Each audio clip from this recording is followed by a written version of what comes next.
કેવડિયા ખાતે જે મ્યુઝિયમનું કામ ચાલી રહ્યું છે ત્યાં ગાડી બે આદિવાસી યુવક કે જે ત્યાંથી પસાર થઈ રહ્યા હતા તે વખતે તેમને ઢોર માર છે તે મારવામાં આવ્યો હતો અને જેના કારણે આ બંને આદિવાસી યુવકનું મોત છે તે થયું હતું।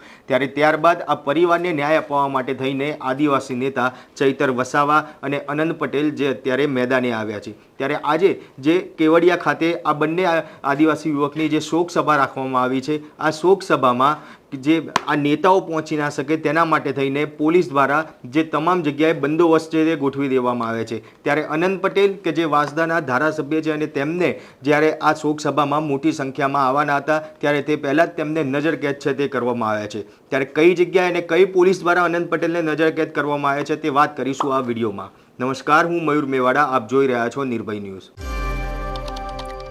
કેવડિયા ખાતે આજે જે બે આદિવાસી યુવકનું જે મોત થયું હતું તેની જે શોક સભા છે તે રાખવામાં આવી હતી।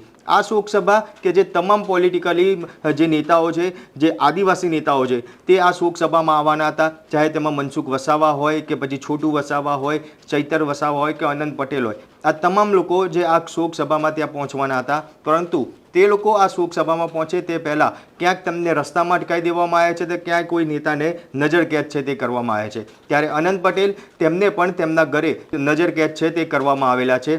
સવારથી જ જે અનંત પટેલ છે તેમના ઘરે જે નવસારી પોલીસનો કાફલો છે તે ખડકી દેવામાં આવેલો છે અને તેમના દ્વારા તેમને નજરકેદ કરી તેમના ઘરે જ રાખવામાં આવેલા છે। એટલે કે કહી શકાય કે ક્યાંક આ નેતાઓ ત્યાં ગાડી પહોંચ્યાની જે શોક સભા છે ત્યાં અને મોટું આંદોલન ના થાય તેના માટે થઈને જે તમામ નેતાઓને રસ્તામાંથી ક્યાંક ડિટેન કરી દેવામાં આવતા હોય છે તો ક્યાંક તેમના ઘરે તેમને નજરકેદ છે તે કરીને રાખવામાં આવે છે। એટલે ચોક્કસ એવું કહી શકાય કે ભાજપ સરકાર ક્યાંક ડરી રહી છે કે આ જે બે યુવકોનું મોત થયું છે તે મોતને લઈને ક્યાંય મોટું આંદોલન ના છેડાય અને એટલા માટે થઈને આ તમામ નેતાઓને, જે આદિવાસી નેતાઓ છે કે જે અત્યારે આ બંને યુવકોના મોતને લઈને આંદોલન કરી રહ્યા છે તે લોકોને આ શોક સભા સુધી નથી પહોંચવા દેવામાં આવતા અને એટલા માટે થઈને જે અનંત પટેલને પણ અત્યારે તેમના ઘરે નજરકેદ કરીને રાખવામાં આવેલા છે। નવસારી એસઓજી સહિત ત્યાંનો સ્થાનિક પોલીસનો કાફલો છે તે પણ તેમના ઘરે પહોંચ્યો છે અને સવારથી જ તે આગળ જે અનંત પટેલનું ઘર છે ત્યાં તમામ જગ્યાએ પોલીસ છે તે મોટી સંખ્યામાં ખડકી દેવામાં આવી છે।